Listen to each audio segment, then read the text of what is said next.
Hello friends, जय माता दी। कैसे हैं आप सब दोस्तों?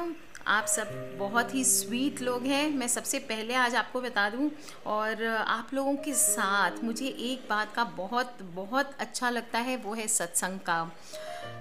आपको दो लाइनें बताती हूँ संत कबीर दास जी के जीवन की। जब उनका अंत समय आया तो उन्होंने बोला, राम बुलावा भेजिया दिया कबीरा रोए, जो सुख साधु संग में सो बैकुंठ न होए। जिस समय कबीर दास जी का अंत समय आया तो कबीर दास जी रोने लगे। भगवान कब बोले, कबीरा तू सारा जीवन नहीं रोया, आज जाने के समय क्यों रोने लग गया?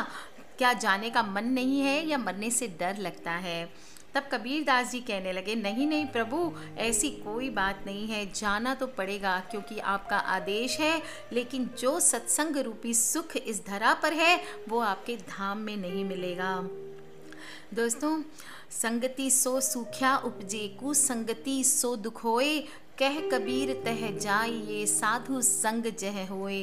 कबीर दास जी कहते हैं, संगति से जो सुख होता है और कुसंग से दुख होता है, इसलिए हमेशा वहाँ जाना चाहिए जहाँ पर साधु संत हो, क्योंकि वहीं पर आनंद ही आनंद होता है। एक बार एक आदमी सत्संग में लीन था, प्रभु का नाम वो जपता रहता था, पर एक दिन उसके मन में उसके दोस्त आया उसके पास और उसने बोला, चल यार, नॉटी एट 40, दोनों 40 की उम्र में थे और एक मौज मस्ती करता था, एक सत्संग करता था।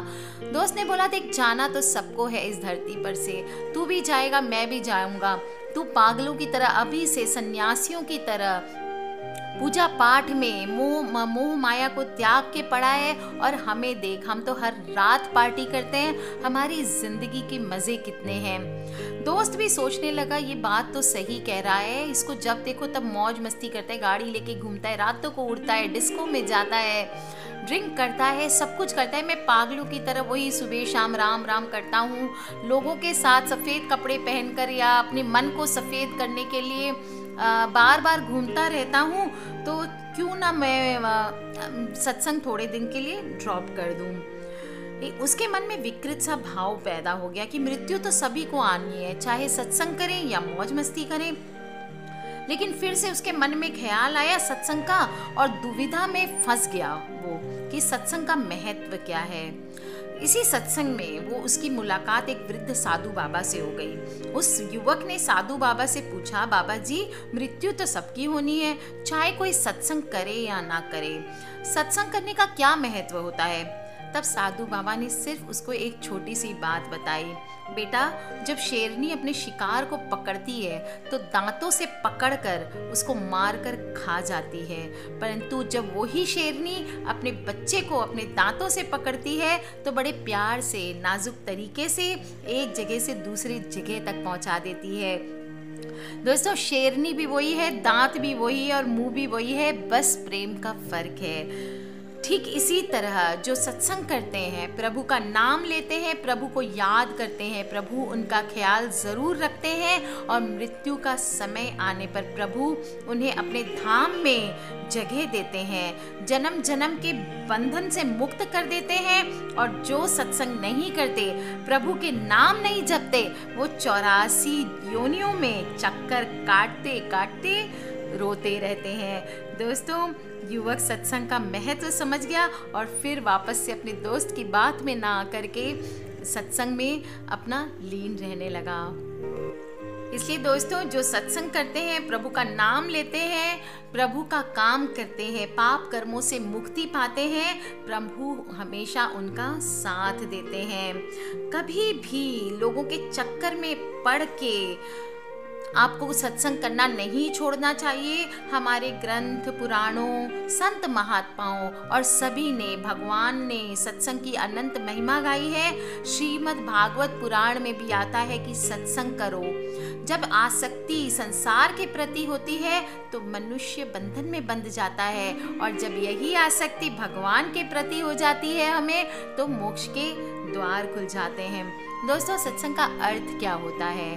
सत का अर्थ क्या होता है, पहले हम ये समझते हैं। सत का मतलब होता है परम सत्य, इसलिए सत्य का संग करना। आप अगर सच्चाई का साथ देते हैं उसको हम बोलते हैं सत्संग करना। जहाँ पर सत्य, सत्य कौन है? सब कुछ मूवेबल है, नश्वर है। हम आज यहाँ पे हैं, कल वहाँ पे हैं, कल कहीं और है। आज आपको ये काम करना है, कल आप वो काम करेंगे, परसों वो काम करेंगे। आप ऑफिस जाएंगे, वहाँ से वापस आ जाएंगे, पर आपके घर के मंदिर में जो भगवान बैठे हैं वो वहीं के वहीं रहने वाले हैं। दोस्तों, वही परम सत्य है, कल भी था, आज भी है और कल भी रहेगा।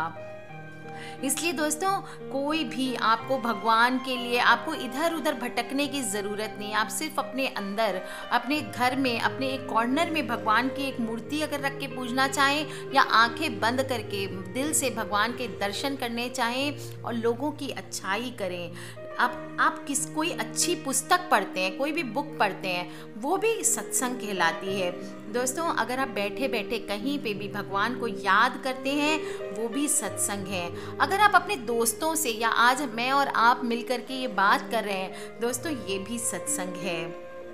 अगर आप कहीं जाते हैं, किसी को एक रोटी खिलाते हैं, किसी गरीब की मदद करते हैं, किसी असहाय की मदद करते हैं, वो भी सत्संग है दोस्तों। और यदि आप ये वीडियो को आप किसी को फॉरवर्ड करते हैं, या किसी और के द्वारा दी गई भगवान की वीडियोस को आप दूसरों तक पहुंचाते हैं, उसको सुनते हैं, वो भी सत्संग है दोस्तों। यदि कोई आप भगवान की कथा, चर्चा सुनना चाहें तो सुन लिया करें, वो सत्संग ही होता है और कुछ नहीं। तो सिर्फ दिल से आपकी सत्संग करने की इच्छा हो तो दिल से भगवान को याद कर लें, वो भी सत्संग है। इससे हृदय में प्रकाश आ जाता है, और जो प्रकाश आता है वो पॉजिटिव एनर्जी होती है। वो ही हमारे भगवान होते हैं, जो हम जिनको प्राप्त करते हैं, जिनसे हम कनेक्ट करके अपने आस पास पॉजिटिव एनर्जी को, पॉजिटिव ऊर्जा को हम इकट्ठा करते हैं, और जो हमारे जीवन के सभी दुख, सारी नेगेटिव एनर्जी को सोख लेते हैं।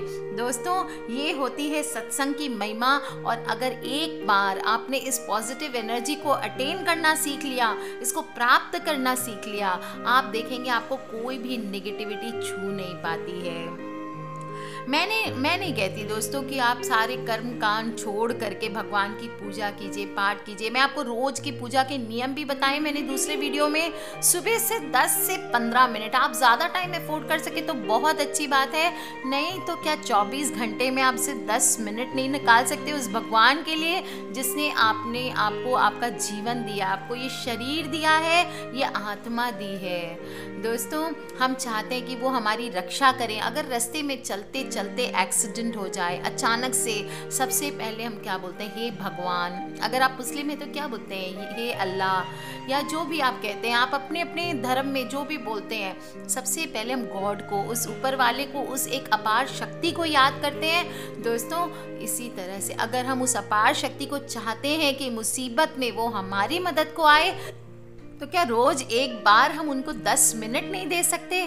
कुछ लोग लिखते हैं कि मैम इतना टाइम नहीं होता है हमारे पास। क्या करते हैं आप सुबह सुबह अगर मैं मान लो, आप भले लेट सपोज आप जॉब करते हैं दिन भर, सुबह आप अगर ट्यूशन्स भी पढ़ाते हैं, आप किचन में जाके चाय पीते हैं दोस्तों, या बैठे बैठे कहीं पे चाय पीते हैं, मॉर्निंग न्यूज़ सुनते हैं, आप 5 मिनट भगवान के सामने खड़े होकर के हाथ नहीं जोड़ सकते? और वो क्या कर रहे हैं? कौन भगवान? वो भगवान आप हैं, स्वयं हैं, वो आपके अंदर है। आप अपने आप को समय दे रहे हैं, इसकी वैल्यू को पहचाने, रोज सुबह पूजा करने की वैल्यू को पहचाने दोस्तों, सत्संग की वैल्यू को पहचाने। आपने अगर ये कथा सुनी होगी तो आपको याद होगा, कृष्ण भगवान एक बार उद्धव से जाते हुए कहते हैं, उद्धव मुझे बहुत अफसोस है कि मुझे जीवन में अच्छे लोग नहीं मिले। जाते जाते कह गए, यदि कोई भूले से अच्छा आदमी आपके पास आए तो बाहों में भर लेना, दिल में उतार लेना।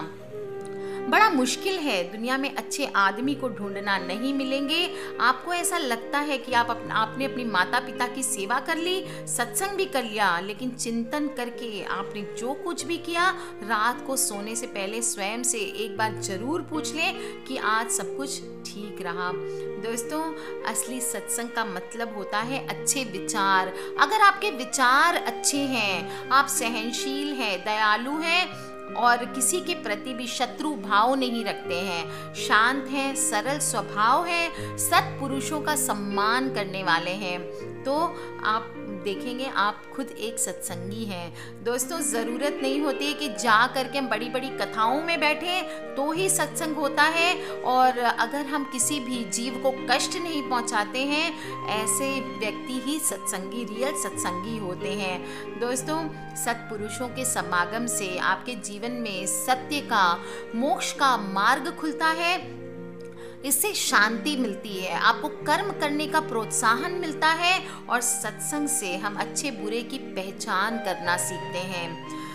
दोस्तों, सत्संग संत बनाता है और सत्संग ही राम बनने की प्रेरणा देता है, जबकि कुसंग हम करें तो हमारा जीवन बेकार हो जाता है। कई लोग पूछते हैं सत्संग से क्या मिलता है। दोस्तों, सत्संग से मनुष्य के अंदर का घमंड, मनुष्य के अंदर का क्रोध, मनुष्य के अंदर का लालच और उदासी, कोई भी प्रकार के मौत का डर, ये सब खत्म हो जाते हैं। आपको एक बात बताती हूँ, हमारी जहाँ सत्संग में, वहाँ पे एक बूढ़ी लेडी आती थी, उसके बहुएं भी आती थी, कभी कभी उनके पोते पोती, संडेज को उनके बेटे बेटियाँ भी आते थे। तो दोस्तों, वो लेडी बहरी थी, उसको सुनाई नहीं देता था। तो कई बार कुछ लोग पूछते थे कि अरे ये क्यों आती है, इसको तो कुछ सुनता नहीं है, फिर ये आके क्या सुनती है। और वो बैठे बैठे बीच बीच में ताली भी मारती थी, हंसती भी थी, ऐसा लगता था उसको समझ में आ रहा है। सब लोग बड़ा आश्चर्यचकित होते थे इस बात से कि चक्कर क्या है, ये इसको सुनाई देता है कि नहीं देता है। काफ़ी लोग आश्चर्यचकित थे। उससे एक बार जो माता जी प्रवचन करती थी, या हम भी बड़े आश्चर्यचकित थे जब हमारी बारी होती थी, तो हम भी सोचते थे ये इतना खुश होके क्यों सुन रही है, कैसे सुन रही है। थोड़ा सा क्वेश्चन मार्क कहीं ना कहीं एक दिमाग में आ जाता था। एक बार एक लेडी जो प्रवचन दे रही थी माता जी, उनसे रहा नहीं गया। उन्होंने उस लेडी को बोला कि आप कागज और पेन लेके आइए, और पूछा कि लिख के पूछा तुम सत्संग क्यों आती हो। तब उस बहरी लेडीज ने, जिनको सुनाई नहीं देता था, उन्होंने कहा कि माता जी, मैं सुन तो नहीं सकती, लेकिन ये समझती हूँ कि ईश्वर प्राप्ति, महापुरुष जब बोलते हैं तो परमात्मा की नौका में हम भी एक दो डुबकी लगा लेते हैं। संसारी आदमी बोलता है तो उसकी वाणी मन व बुद्धि को छूकर जाती है, लेकिन ब्रह्म ज्ञानी जब बोलते हैं तो उनकी वाणी आत्मा को छूकर जाती है। मैं आपकी अमृत वाणी सुन तो नहीं सकती, पर आपका जो आंदोलन है, आप जो बोलते हैं, वो मेरे शरीर को स्पर्श करता है। आपकी अमृतवाणी सुनने के लिए जो भी आसपास बाकी सत्संगी बैठे होते हैं, पुण्य आत्माएं बैठी होती है, उनके बीच में मुझे भी बैठने का पुण्य प्राप्त होता है। माता जी थोड़ा सा सकपकाई, फिर उन्होंने पूछा कि आप रोज सत्संग सबसे टाइम पे पहुंचते हैं और सबसे आगे आके बैठते हैं, ऐसा क्यों? तब उन्होंने बताया कि मैं परिवार में सबसे बड़ी हूँ, जैसा मैं करूँगी वैसे ही मेरी बहुएं करेगी, वैसे ही मेरे पोते पोती करेंगे। मैं सत्संग आती हूँ तो मेरी बहू भी आने लगी, उसके साथ साथ उसके बच्चे भी आने लगे, और संडेज को मेरे बेटे भी आते हैं। इससे हमारे सारे कुटुंब में सत्संग के संस्कार मिल गए। दोस्तों, ब्रह्म चर्चा आत्मज्ञान का सत्संग है।